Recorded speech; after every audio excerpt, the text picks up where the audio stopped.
The message was never meant for her. It was typed with shaking thumbs in the harsh white light of early morning, sent from a cracked phone while the city was still waking up. I miss you. Two simple words, heavy with exhaustion, love, and grief, flew into the wrong inbox and changed everything. Because the woman who read them was not who the single father thought he was reaching. She was the CEO of the very company that controlled his fragile future, and when she read those words, she stopped walking, stopped breathing for a moment, and felt something inside her that had been silent for years stir awake. Before this story goes any further, take a moment right now. If you believe in kindness, in second chances, in the idea that one small human moment can change an entire life, please like this video, comment, share it with someone who needs hope today, and subscribe to the channel Everyday Kindness. Your support helps stories like this reach hearts that need them most. Arman Halim had not planned for his life to become small. There was a time when mornings meant sunlight spilling across blueprints, ambition buzzing in his chest, and laughter echoing through a shared kitchen. But now, his mornings were quiet except for the hum of the refrigerator and the soft breathing of his 6-year-old daughter, Naira, asleep on the couch because the bedroom heater had stopped working again. Daylight crept in through torn curtains, revealing peeling paint and a calendar stuck permanently on the wrong month. Arman rose carefully, his knees stiff from another night on the floor, and checked his phone out of habit more than hope. There were no missed calls, no new messages, just that sent text, staring back at him like an accusation. He had meant to send it to his late wife's old number, a ritual he never spoke about. Instead, it had gone to a saved contact labeled simply as corporate emergency. The mistake hit him all at once. Heat rushed to his face, his chest tightened. That contact belonged to Leora Vance, the CEO of the logistics firm where he worked as a warehouse supervisor. A woman whose name appeared on glossy magazine covers, whose emails were forwarded with reverence, whose presence was rumored to feel like standing in a spotlight. Arman imagined her seeing his message, shaking her head at his unprofessionalism, forwarding it to HR with a cold note. He imagined losing his job, losing the last thin thread holding his life together. He spent the rest of the morning in a fog, packing Naira's lunch with hands that trembled, walking her to school under a bright, cloudless sky that felt cruel in its cheerfulness. At the company headquarters, Leora Vance had been moving briskly through the lobby, sunlight pouring through the glass walls and bouncing off polished floors. Her day was scheduled down to the minute, filled with board meetings, investor calls, and decisions that affected thousands of lives. She had learned to keep her face composed, her steps confident, her heart guarded. But when her phone buzzed and she glanced down, those two words cracked through her armor. I miss you. There was no context, no name she recognized attached to it, yet something about the simplicity, the quiet ache behind it, stopped her cold. It was not a demand, not a request. It was a confession. It pulled her back to mornings years ago when she used to wake to silence in a too-big apartment after her own losses, typing unsent messages she never dared send. She traced the sender's number, recognized the employee ID attached to it, and felt an unexpected tug of curiosity. This was not an executive or a peer. This was someone far below her in the corporate hierarchy. And yet, in that moment, hierarchy dissolved. All she saw was a human being reaching out into the void. Instead of deleting the message or reporting it, she did something she had not done in years. She replied, asking him to say it again, not as a command, but as an invitation to be seen. When Arman saw the reply during his lunch break, sitting alone at a metal table under fluorescent lights, the room spun.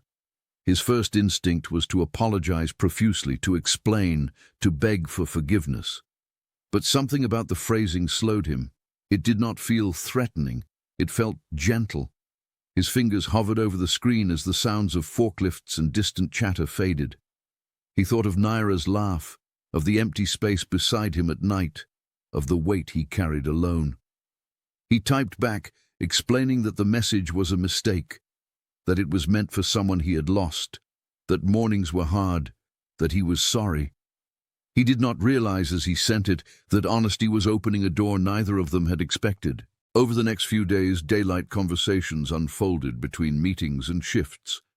Leora asked about his mornings, his daughter, the challenges of balancing work and parenthood. Armin spoke about daycare costs, about choosing between fixing the heater or replacing worn-out shoes, about the quiet fear that one setback could unravel everything. These exchanges were not formal. They were human. Sunlit afternoons passed as messages crossed between glass offices and loading docks, between power and vulnerability. Leora found herself lingering over her phone, thinking about the resilience it took to keep showing up when life had stripped you bare. Armin's challenges did not disappear. A warning notice arrived about late rent. Naira came home with a note about a school trip he could not afford. At work, a system error threatened to delay shipments, and whispers of layoffs spread like a shadow under the bright warehouse lights. Armin worked longer hours, his back aching, his smile for his daughter practiced but sincere. He never asked Leora for help.